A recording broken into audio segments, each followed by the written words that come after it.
నమస్తే. శ్రీ గురుభ్యో నమః. శ్రీమాత్రే నమః. శ్రీమాత శ్రీ మహారాజ్ఞి శ్రీమత్ సింహాసనేశ్వరి చిదగ్నికుండ సంభూత దేవకార్య సముద్యత ఆదిత్యాయ చ సోమాయ మంగళాయ బుధాయ గురు శుక్ర శనిభ్యే రాహవే కేతవే నమః.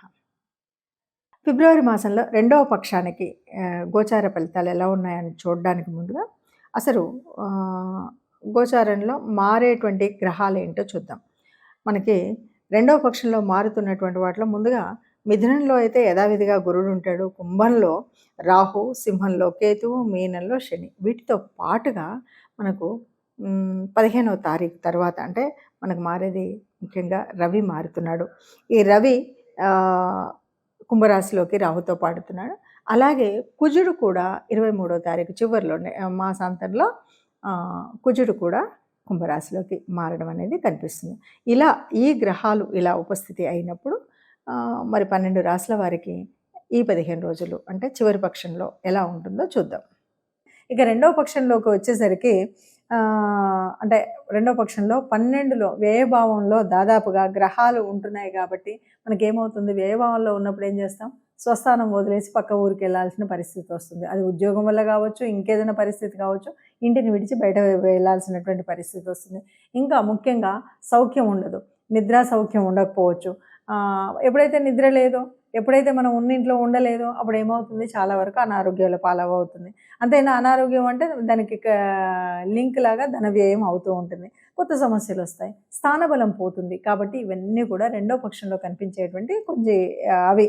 దీన్ని ఉన్నప్పుడు మనం ఏం చేయాలి, ఎలా అంటే ఏమీ లేదు, ఆదిదేవుడు వినాయకుడిని స్తుతించడం, ప్రార్థించడం, వినాయకుడి దేవాలయానికి వెళ్ళడం, ఇవి చేసినట్టయితే ఉన్నటువంటి కష్టంగా అనిపించకుండా ఆ కష్టకాలం గడిచిపోతుంది అని చెప్పచ్చు. ప్రస్తుతం ఇప్పుడు మనం చూస్తున్నటువంటి గోచారం ఇది ఫలితాలు అని మనం చెప్పడానికి ముందుగా ఒక మాట చెప్పాలి. ఎప్పుడైనా సరే ప్రతిరోజు నిత్యం గ్రహాల మార్పు అనేది జరుగుతూనే ఉంటుంది. సరే, కొన్ని గ్రహాలు ఒక నెల పట్టొచ్చు, కొన్ని 30 రోజులు, కొన్ని 45 రోజులు, ఇలా మనకు తెలుసు. గ్రహాలు మారుతున్నప్పుడు తప్పనిసరిగా ఆ గ్రహ ప్రభావం అనేది మన మీద పడడం అనేది సహజం. జన్మకుండల్లో ఉన్నటువంటి జాతకాల్లో ఎలా ఉన్నా ఈ గ్రహాలు మారినప్పుడు దాని యొక్క ప్రభావం తప్పకుండా మన మీద ఉంటుంది.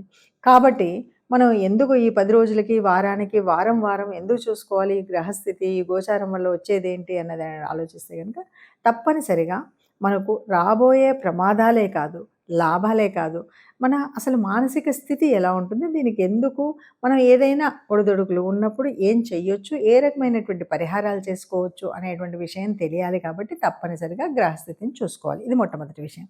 సరే, అలా అన్నప్పుడు మరి ఈ గ్రహస్థితిలో కొన్ని అంటే మీరు చెప్పారండి, లేదంటే ఇంకెవరు చెప్పినా కూడా మేము చూసినప్పుడు ఒక 15% లేదంటే 30% వరకే మాకు అనిపించింది అనేవాళ్ళు కూడా కొంతమంది ఉన్నారు.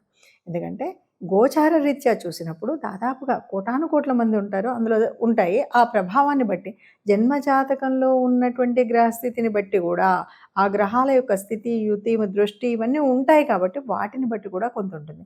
ఈ గోచార రీత్యా జరిగేది ఏంటంటే, ఇప్పుడు కుజుడు ఇలా ఉన్నాడు, కుజుడు జన్మంలో ఉన్నాడు కాబట్టి ఈ ఈ రకమైన ప్రమాదాలు జరగవచ్చు. కాబట్టి ప్రమాదాలు, రక్తము స్థితో ఇవి మనకు కనబడతాయి కాబట్టి జాగ్రత్తగా ఉండమని చెప్పడం కోసమే చెప్పేటువంటి పరిస్థితి.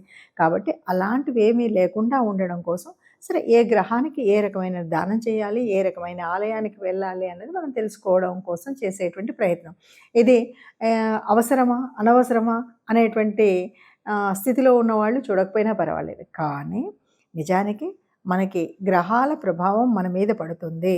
మనం చేసేటువంటి పుణ్యం, మనం చేసేటువంటి దానం మనకు ఆ ఫలితాన్ని ఇస్తుంది అని నమ్మినటువంటి వాళ్ళు తప్పనిసరిగా మనం చూసుకునేటువంటి జాతకాలని కానీ, గోచారం యొక్క ఫలితాలను కానీ తప్పకుండా తెలుసుకోవాలి. దానివల్ల ఉపయోగం ఉందా అంటే ఉంటుంది. ఎందుకు, ఎలా ఉంటుంది అంటే, ఇంతవరకు మనం ఎదురు చూస్తున్నటువంటి ఎన్నో రకాల ప్రయాణాలు ఉండొచ్చు, ఎన్నో రకాల విదేశీయానం కోసం ఎదురు చూస్తూ ఉండొచ్చు. మరి 12లో ఉన్నటువంటి గ్రహ సంచారం అంతా కూడా దానికి అనుకూలంగా ఉన్నది. ఆ సంగతి తెలియక మనం ఇప్పుడు ప్రయత్నం చేయకపోతే ఆ అవకాశం కోల్పోయేటువంటి పరిస్థితి ఉంటుంది. అలాగే కొన్ని ప్రమాదాలు పొంచి ఉన్నప్పుడు కాస్త జాగ్రత్తగా ఉంటే ఆ ప్రమాదాల నుండి తప్పుకునేటువంటి అవకాశం ఉంటుంది. అందుకని మంచికైనా చెడుకైనా గ్రహస్థితి అనేది మనకు తెలియాలి కాబట్టి తప్పనిసరిగా గోచారరీత్యా ఉండాలి. ఇక్కడ ఒక విషయం ఎవరు చెప్పినా దాదాపు గ్రంథాల్లో నుండి చెప్పినప్పటికీ కొద్దిగా పరిశీలన, అనుశీలన అనేది అనుభవాన్ని బట్టి వస్తుంది. ఈ పరిశీలనలో మనకు నచ్చినట్టయితే మనం ఫాలో అవుతాం, నచ్చకపోతే ఫాలో అవ్వం. కానీ ఇక్కడ ఎవరైనా సరే ఎవరు చూసినా ఒక్కొక్కరు ఒక్కొక్కరి రకంగా చూసినప్పటికీ గోచారంగా ఈ గ్రహం వల్ల ఈ ఈ బెనిఫిట్ ఉంటుంది, ఇది ఉపచయ స్థానంలో ఉంది, లేకపోతే ఇది వ్యయంలో ఉంది అనేటువంటిది అందరికీ తెలిసిందే. అయినా దాన్ని పరిశీలించే విధానం కొంత తేడా ఉంటుంది కాబట్టి దాన్ని బట్టి మనం ఇచ్చేటువంటి ఫలితాలు ఎలా ఉంటాయో తెలుస్తాయి. ఒక్కటి ఏది ఏమన్నా అందరూ సుఖంగా ఉండాలని, ఆ సుఖంగా అందరూ సుఖంగా సంతోషంగా ఉండాలి. మరి అలా అందరూ సుఖ సంతోషాలతో ఉన్నప్పుడు అందులో మనం కూడా ఉండాలి అని అనుకుంటూనే చెప్పేటువంటిది ఈ జ్యోతిష్యంలోని స్థితి. కాబట్టి అందరూ సుఖంగా ఆయురారోగ్యాలతో ఉండాలి అంటే తప్పనిసరిగా చేసుకోవాల్సినటువంటి రెమెడీస్ చేసుకుంటూ ప్రతి మాసం కూడా ఆనందంగా వెళ్ళొచ్చు. మనకి ఉత్తరాయణంలో వచ్చేటువంటి పండగల లిస్టులో కనుక చూస్తే పండగలో శివరాత్రి ముఖ్యమైనటువంటి పండగగా చెప్తాం. చలి పూర్తిగా తీసేసేటువంటి పండగ శివరాత్రి పండగ అని చెప్తారు. ఈ మాసంలో మనకి అమావాస్యకు ముందు వచ్చేటువంటి చతుర్దశిలో వచ్చేటువంటి పండగ శివరాత్రి. శివరాత్రి అంటే శివుడిని రాత్రిపూట ఆరాధించేటువంటి పండగన, లేదు శివుడు లింగ రూపంలో ఉద్భవించినటువంటి సమయం కనుక శివరాత్రి అనాలా. మొత్తము రాత్రినంతా జాగరూకంగా ఆ శివుణ్ణి ప్రార్థిస్తాం కాబట్టి శివరాత్రి అనాలంటే అన్నీ కలిపితేనే శివరాత్రి. శివుణ్ణి ఆరాధిస్తూ ఆయన్ను ఉపవసించడం అంటే ఆయనకు దగ్గరగా ఉండడం, ఆయన రూపాన్ని ఆయన యొక్క స్థితిని ఆరాధిస్తూ 4 యామములో కూడా మనం అభిషేకం చేస్తూ ఒక్కొక్క అభిషేకంలో ఒక్కొక్క వస్తువుతో అభిషేకించి ఆ చివర జలంతో అభిషేకించి అందుకే మనం పంచామృతం అంటాం. నిజంగా పంచామృతంలో ఆవుతో చేసినటువంటి నెయ్యి, ఆవు పాలు, ఆవు పెరుగు అని మనం అంటాం. కానీ ఇది ఒక్కొక్క ఆమంలో ఒక్కొక్కసారి ఒక్కొక్క వస్తువుతో చేయాలి. ఇది ఎందుకు చేస్తున్నారు శివరాత్రిలో ఇది ప్రత్యేకించి అంటే ఏమీ లేదు. నువ్వు నిజంగా ఉపవసించి అంటే ఏమీ తినకుండా స్వామి మీద మాత్రమే ధ్యాసతో ఉంటూ జాగరణ చేస్తున్నటువంటి సమయంలో నీకు ఏ రకమైన అనారోగ్యం కలగకుండా ఆ అభిషేకించినటువంటి ఆ స్థితి నుండి నువ్వు తీసుకునే ప్రసాదం ద్వారా నీకు శక్తి పొందడం కోసం ఇచ్చినటువంటి ఒక అద్భుతమైనటువంటి ఒక ప్రయత్నం ఒక అద్భుతమైనటువంటి ఉపాయం అని చెప్పాలి. అలా శివరాత్రిలో ఉంటుంది. సరే, శివరాత్రి గురించి మనం ఎంత చెప్పుకున్నా, శివుడి కథలు ఎంత చెప్పుకున్నా, శివపురాణంలో మనకేమున్నా మొత్తానికి బ్రహ్మ విష్ణు మహేశ్వరులలో ఆదిదేవుడైనటువంటి ఆ శివుడు లింగరూపం దాల్చినటువంటి ఒక అద్భుతమైనటువంటి ఘట్టం ఈ ఘట్టం. లింగ రూపాన్ని దాల్చడానికి కూడా కారణం ఎవరు అంటే మళ్ళీ బ్రహ్మ విష్ణువులే నేను ముందు అని కొట్లాడుకుంటున్నప్పుడు ఎవరు ముందో తెలుసుకోవడానికి ఆది అంతం లేకుండా ఎదిగినటువంటి ఆ లింగ రూపం ప్రతీక. అందుకంటే నేను అన్నది కాదు, అందరినీ లయం చేయగలిగినటువంటి వాడు. మరి శివుడి గురించి ఎన్ని కథలు ఎంత చెప్పినా కూడా ఏవైనా చెప్పుకోవచ్చు. శివపురాణాన్ని అందులో ఉన్న శివభక్తుల కథలు ఒక్కొక్కటిగా చెప్పుకున్నా శివుడు పాపం బోలాశంకరుడు. నీకు భక్తి ముఖ్యం కానీ నీకు ఎలా ఉన్నా పర్వాలేదన్నాడు. తిన్నని భక్తిని ఆయన స్వీకరించాడు. అలాగే అద్భుతమైనటువంటి 3 పూటల స్నానం చేసి సంధ్యావందనాలు చేసేటువంటి పూజని స్వీకరించాడు. ఆఖరికి శ్రీకాళహస్తిలో ఉన్నటువంటి పాము, సాలెపురుగు లాంటి వాటి యొక్క ప్రేమను కూడా, వాళ్ళ యొక్క భక్తిని కూడా స్వీకరించగలిగినటువంటి వాడు శివుడు. అంతెందుకు, శివుడు అంటేనే బోలాశంకరుడు అన్నాం, గరుల కంఠుడు అన్నాం. ఎవరు ఏది అడిగితే అది ఇచ్చింది కాకుండా ఈ విశ్వం అంతా కూడా నాశనం అవ్వకుండా ఉండడం కోసం ఆ సంద్రంలో నుండి వచ్చిన ఆలాహలాన్ని గరళ కంఠంలో కట్టి పెట్టగలిగినటువంటి శక్తి ఉన్నటువంటి వాడు. తన బిడ్డలందరూ సుఖంగా ఉండాలి అన్నటువంటి వాడు.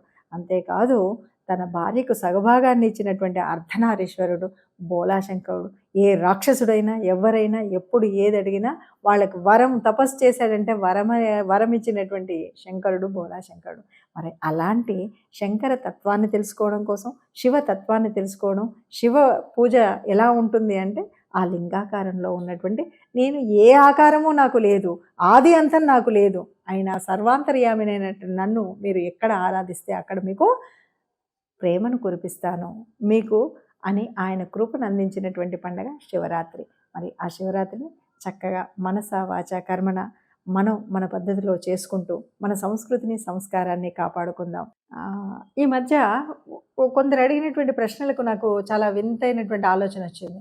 ఎందుకంటే మనం పెళ్ళిళ్ళు అనగానే ఎవరైనా పిలిస్తే పెళ్ళిళ్ళకి వెళ్ళినప్పుడు తప్పనిసరిగా వాళ్ళ కార్డొచ్చింది మొదలు మన ఆలోచన విధానం మారుతుంది. ఎట్లా ఉంటుంది అంటే, ఆ రోజు ఎలా వెళ్ళాలి? ఏ చీర కట్టుకోవాలి? ఏ సొమ్ములు వేసుకోవాలి? ఎవరితో వెళ్ళాలి? ఎప్పుడు వెళ్ళాలి? ఎప్పుడు రావాలి? ఇంత ప్రణాళికుంటుంది. ఇన్ని ప్రణాళికలున్నప్పుడు ఒక్క విషయాన్ని మర్చిపోతున్నాం. మన ధర్మంలో చెప్పిందేంటంటే, సుఖం కంటే కష్టానికి తప్పనిసరిగా వెళ్ళాలి. అదే విధంగా వాళ్ళకి కష్టమొచ్చినప్పుడు పొరపాటున మనం అనుకున్నటువంటి శుభకార్యం కాకుండా ఒక అశుభం జరిగింది. వాళ్ళ ఇంట్లో ఒక చావయింది. ఈరోజు వెళ్ళాలంటే, అమ్మో!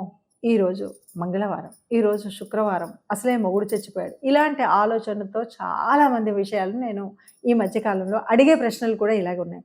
నిజానికి కష్టం వచ్చినప్పుడు వెనువెంటనే స్పందించడం మానవ లక్షణం. ఇది లక్షణం మొట్టమొదటిది. ఇక రెండవది, నువ్వు పెళ్లిలో ఎంత వాళ్ళు వైభవంగా ఉన్నప్పుడు నువ్వు పెద్ద పంచుకోవాల్సినటువంటిదేం లేదు.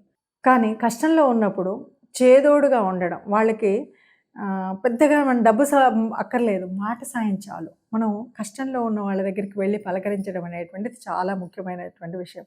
దయచేసి చాలామంది చూస్తున్నాం. వాళ్ళు పెద్దవాళ్ళు తెలిసి తెలియక చేసేవాళ్ళు కొంతమంది ఉంటే, దాన్నే అలవాటుగా ఆచారంగా తీసుకొని, అమ్మో! ఈరోజు శుక్రవారం అంట వెళ్ళకూడదు. ఈరోజు మంగళవారం అంట వెళ్ళకూడదు. ఈరోజు తిథి బాలేదు. ఈరోజు అష్టమి, ఈరోజు నవమి. ఇవన్నీ కూడా ఏం కాదు. మానవత్వం ముందు ఇవేవి కాదు. మీరు పెళ్ళికి ఎవరైనా పిలిస్తే వెళ్ళినా వెళ్ళకపోయినా బాధపడేవాళ్ళు లేరు. నిజంగా ఎందుకంటే ఇప్పుడు జరుగుతున్నటువంటి పెళ్ళిళ్ళలో వాళ్ళు ఆ ఫోటోలలో ఆ వచ్చిన చుట్టాల్లో ఎంతమందిలో ఎవరొచ్చారు, ఎవరు రాలేదని గుర్తుంచుకునేంత కూడా లేదు. కానీ కష్టంలో నువ్వు వెళ్ళి, నువ్వు పలకరించిన మాటకి గుర్తుండిపోతుంది. ఆ కష్టంలో సానుకూలమైనటువంటి మాటలు వాళ్ళకి చాలా అవసరం. దయచేసి ఇలాంటివి ఆలోచించకుండా సుఖంలో వెళ్ళడం మానేసినా పర్వాలేదు, కష్టంలో వెళ్ళండి. కష్టంలో తప్పనిసరిగా వెళ్ళండి. ఇంకొక విషయం, ఆ కష్టపడేటువంటి వాళ్ళు నిజంగా డబ్బున్న వాళ్ళు ఉంటే సంతోషం. మనము డబ్బులు ఇవ్వకపోయినా పర్వాలేదు. పెళ్ళిళ్ళలో బాగా డబ్బున్నోడికి పెడితే వాడు రిటర్న్ గిఫ్ట్‌ల పేరుతోటి ఖర్చు పెట్టేది చాలా ఎక్కువ.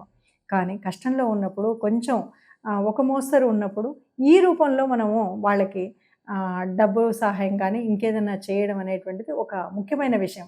అందుకే పూర్వపు రోజుల్లో అలాంటివన్నీ ఉండేవి. వాటిని మార్చుకుంటూ ఇప్పుడు మనము మన ఇష్టానుసారంగా చేసుకొని మనం కొత్త కొత్తయి అవసరానికి నిజంగా మనం బొట్టు పెట్టుకున్నామా, గాజులేసుకున్నామా, చీర కట్టుకున్నామా అన్నది మర్చిపోయాం గానీ, ఇలాంటప్పుడు మాత్రం మళ్ళీ అన్నీ గుర్తొచ్చి, అయ్యో! ఆవిడకి బొట్టు లేదు, నేను బొట్టు లేకపోతే మనం రోజేమన్నా బొట్టు పెట్టుకుంటున్నామా? మూడొంతుల మంది స్టిక్కర్‌లతోటి తిరుగుతున్నారు గదా! ఇవన్నీ ఒక అనాగరికమైనటువంటి విషయాలను మనసులో పెట్టుకొని, వాటిని ఒక కొత్త రకమైనటువంటి మనసును బాధపెట్టే విషయాలు కాకుండా, కొద్దిగా మనుషుల్లాగా ఆలోచిస్తూ ముందుకు వెళ్ళాలి. కష్టంలో ఉన్న వాళ్ళని పలకరించడం మంచి పద్ధతని గుర్తించాలి.